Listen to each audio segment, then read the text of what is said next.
छोटा सा प्रश्न है, क्या मोबाइल में आपकी फोटो लगा सकते हैं?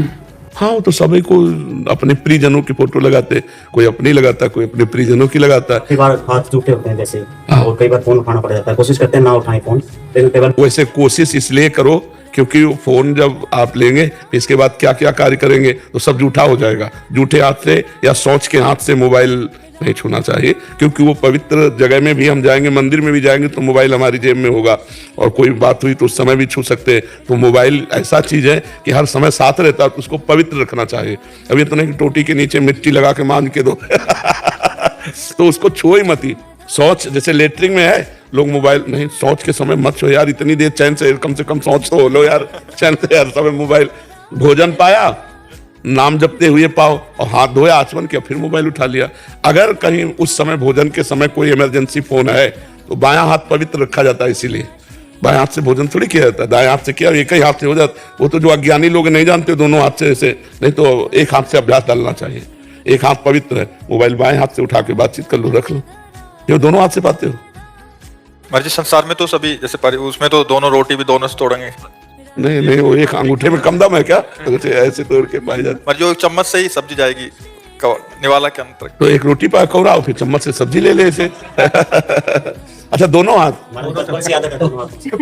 नहीं, सुधारनी चाहिए। बाएं हाथ का प्रयोग ना करें जहां तक हो सके। देखो संतों की पंगत में एक हाथ से ही आपको पाते मिलेंगे, जो पवित्र धर्माचरण तो एक हाथ से ही पाए। हम लोगों को बचपन में सिखाया गया था, बाएं हाथ थाल में नहीं लगा सकते, ऐसे ही पाना, ऐसे ही पाना। पानी है तो छोटे गिलास में डाल के दाएं हाथ से पानी पियेंगे, पर बाएं हाथ से उस गिलास में डाल, मतलब ये हाथ पवित्र रखा जाता है, बाएं हाथ पवित्र रखा जाता है। हाँ, प्राय वैसे कोशिश करो सब लोग दाएं हाथ से भोजन पाने का अभ्यास करो। बायां हाथ सहयोग में रहे, कि जैसे कटोरे में 4 लोगों के बीच की सब्जी का रखा है तो उससे सब्जी इसमें डाल लें अपनी थाल में, लेकिन पाए दाहिने हाथ से, बाएं हाथ से ना पाए, बहुत अच्छा रहेगा। बायां हाथ पवित्र रखें। शरीर को स्वस्थ रखने के लिए भी अलग अलग भोजन पाना चाहिए, और धर्म की पुष्टता के लिए भी अलग अलग भोजन पाना चाहिए, और दाहिने हाथ से अधिकतर पाना चाहिए। और भोजन के पहले हाथ धो लेना चाहिए, सैनिटाइजर करके हाथ धो लेना चाहिए, तब भोजन पाना चाहिए। क्योंकि हम क्या क्या कार्य करके आए, कहाँ कहाँ से हमारे हाथों में जीवाणु है, तो उनको जैसे सैनिटाइजर कर लिया और फिर हाथ धोया। और इतनी फुर्सत किसको है? स्वस्थ रहने के लिए इतना तो करना चाहिए, भोजन के पहले तो करना चाहिए। हाथ को जो है चाहे साबुन से या सैनिटाइजर से धो के अच्छे से फिर प्रसाद पाना चाहिए। आशीष जी गोरखपुर से। महाराज जी आपके चरणों में कोटि कोटि प्रणाम। महाराज जी, शुद्ध प्रेम का स्वरूप क्या है, और ये श्री जी से पूर्ण रूप से कैसे हो? जैसे प्रेम आप पूज्य भाई जी, पूज्य राधा बाबा करते हैं, वैसा प्रेम रस की प्राप्ति कैसे? वैसे पहली बात है कि शुद्ध प्रेम की चर्चा ही नहीं हो सकती। अनिर्वचनीयम प्रेम स्वरूपम सूक्ष्मतरम अनुभव स्वरूपम प्रतिक्षण वर्धमानम। प्रेम प्रतिक्षण वर्धमान है, अभी जो देखा फिर अभी देखा फिर अभी देखा, वो बढ़ता जा रहा है। इस प्रकार उसकी चर्चा नहीं हो सकती। अनिर्वचनीयम प्रेम स्वरूपम, वाणी की सामर्थ्य नहीं कि प्रेम की चर्चा कर सके। अब उसके बाहरी स्वरूप का वर्णन जो किया जाता है वो ये है, स्थूल शरीर, सूक्ष्म शरीर, कारण शरीर, तीनों मायाकृत हैं। हमारा स्वभाव बदल जाए, हमारा अंतःकरण बदल जाए, हमारे शरीर की चेष्टाएं बदल जाए। शरीर की चेष्टाएं श्री कृष्ण अनुकूलेन प्रतिकूलस्य विसर्जनम, भगवान के अनुकूल आचरण होने लगे। मन संकल्प विकल्प करे भगवान की सेवा का, बुद्धि निश्चय करे एक सत्य वस्तु भगवान ही है, चित्त चिंतन करे जिस सत्य वस्तु का निश्चय किया गया उसी का, और अहम उसी के दासत्व में परिणित हो जाए, और हमारा स्वभाव बन जाए रात दिन उनका स्मरण करना। तो स्वभाव कारण शरीर, मन बुद्धि चित्त अहंकार सूक्ष्म शरीर, और इंद्रियों सहित ये स्थूल शरीर, तीनों जब प्रभु के चरणों में समर्पित हो जाते हैं, तनुवांग मनोभीर अमलई सोहम तोई वास्तिता, शरीर वाणी कर्म मन और स्वयं सब कुछ भगवान को अर्पित हो गया, तो अहम में भगवान का आसन बैठ जाता है। जो अभी अहम है वो मैं चिल्लाता है, मैंने ये किया मैंने वो किया, उस समय अहम भगवत स्वरूप हो जाता है, और नेत्रों में प्यारे की मूर्ति बस जाती है जिससे हम प्यार करते हैं। पी मूर्ति नयनन बसे ते ही रस रहाय समाये, ये लक्षण सुन प्रेम के और न कछु सुहाय, और न कछु सुहाय, फिर अपने रस मातो कुटुम देहते जाए, छूट सब ही विधि नातो, जहाँ जहाँ पिए की बात सुने खोजत तिन गैनन, हित ध्रुव छिन छिन ले प्रेम जल भरी भरी नयनन। प्यारी जू और प्यारे जू उसके नेत्रों में बस गए। अब उसको देह से, कुटुंब से, परिवार से, संसार से तनिक भी राग नहीं रह गया। वो अपने प्रीतम के विषय में सोच सोच करके रोता रहता है। उसे कुछ अच्छा नहीं लगता, नहीं खान पान ते भावे है, नहीं कोमल वसन सुहावे है, सब विषय लगे ते खारा है, हरि आशिक का मग न्यारा है। सुने न काहू की कही, कहे न अपनी बात, नारायण व रूप में मगन रहे दिन रात। विरह कमंडल कर लिए बैरागी दो नयन, मांगत दरस मधु करी छके रहत दिन रैन। रात दिन भगवत स्मरण में डूबे हुए, न किसी की सुनना न किसी से बोलना, अपने प्रीतम में, और ना अपने लिए कोई चाहत। लोक परलोक कल्याण मोक्ष इसकी कोई परवाह नहीं। धर्म न अर्थ न काम रुचि गति न चहो निर्वाण, जन्म जन्म रति राम पद यह वरदान नान। ये बाहरी रूप प्रेम का है। प्रेम की क्या दशा होती है वो वही जानता है जिसके ऊपर होती है। ये तो केवल बाहरी लक्षण की गदगद कंठ अश्रुधारा बह रही, हा प्रियाजू हा लालजू हा प्रीतम, ये बाहरी बात है। अंतर में उसके क्या होता है, अनिर्वचनीयम प्रेम स्वरूपम, वो तो केवल प्रेमी ही जानता है, दूसरा नहीं, क्योंकि अनुभव स्वरूपम, अनुभव के द्वारा ही जाना जा सकता है। तो नाम जप के द्वारा, लीला गायन के द्वारा शरीर की सारी चेष्टाएं भगवान को अर्पित हो, मन बुद्धि चित्त अहंकार भगवान को अर्पित हो, स्वभाव भगवत स्वरूप भजन करने का बन जाए, इसी से प्रेम की प्राप्ति होती है। यही विशुद्ध प्रेम है। और जैसे ये कि अपने लोग हैं तो अपने लोग किसी साधन बल से प्रेम प्राप्त नहीं किए, उनकी कृपा बल से उन्होंने हमारे चित्त को घसीटा, तो उससे अपने ये कह दे कि हमने ये साधना की तो ये प्रेम प्राप्त हुआ, ऐसा नहीं। उन्होंने कृपा करके घसीटा और चित्त को अपना दासत्व प्रदान कर दिया, बस ये बात है। महाराज जी, जैसे मेरा बल तो कोई काम नहीं करता, जब से आपको सुनने लगा हूँ श्री जी से दो ही बात मांगा है कि नाम जब किसी भी स्थिति में ना छूटे और हर समय आपके चिंतन में डूबा रहूं, यही श्री जी से हमेशा मांगा है। और उस भोगों से मुझे हमेशा दूर कर दीजिए जो मुझे आपसे दूर करता है। ये दो चीज मांगा है। लेकिन महाराज जी अंदर से वो चीज, मतलब श्री जी सब सुन रही, सब कर रही, लेकिन वो प्रेम जो चाहिए वो नहीं आ पा रहा। आपको करना पड़ेगा। नाम में इतनी सामर्थ्य है कि सब शिकायतें दूर हो जाएंगी। पहले नाम जप करो, पूर्व पाप नष्ट हो। नाम जप आगे चल करके जो प्रकट होने वाली दुर्वासनाएं अंतर में छिपी हुई उनको भस्म करेगा। जब हृदय निर्मल होगा तो भगवत प्रेम अपने आप आ जाएगा। धैर्य पूर्वक इस मार्ग में चला जाता है। उकताए हुए पुरुष को कोई भी सिद्धि प्राप्त नहीं होती है। सातु दीर्घ काल निरंतर सत्कार सेवितो दृढ़ भूमि, जो दीर्घ काल तक निरंतर आदर के सहित अपने साधन को करता रहता है वो सिद्ध पुरुष हो जाता है। तो अभी तो कुछ चंद दिन हुए हैं, अनंत जन्मों के हमारे मलिन मन में थोड़ा संस्कार बनने लगा, कहीं न कहीं भोगों में अरुचि और प्रिया प्रीतम में रुचि आ रही है। तो ये बहुत बड़ी बात है। हम धीरे धीरे चलते रहे, उबे ना, उकताए ना, निराश ना हो, धैर्य पूर्वक एक एक कदम बढ़ाते चले जाए। हम अभी शरीर छूटे तो अभी भगवत प्राप्त है, क्योंकि हम प्रभु की शरण में प्रभु का नाम जप कर रहे हैं, प्रभु के लिए आचरण कर रहे हैं, तो उसकी चिंता मत करो। लेकिन प्रेम ये तो उनकी कृपा से होगा। जब कृपा करेंगे तब हमारे हृदय में उनके प्रति आसक्ति पैदा हो जाएगी। प्रभु के प्रति आसक्ति का ही नाम प्रेम है। अन्य सब आसक्तियों का नाश होने पर ही प्रभु से आसक्ति होती है।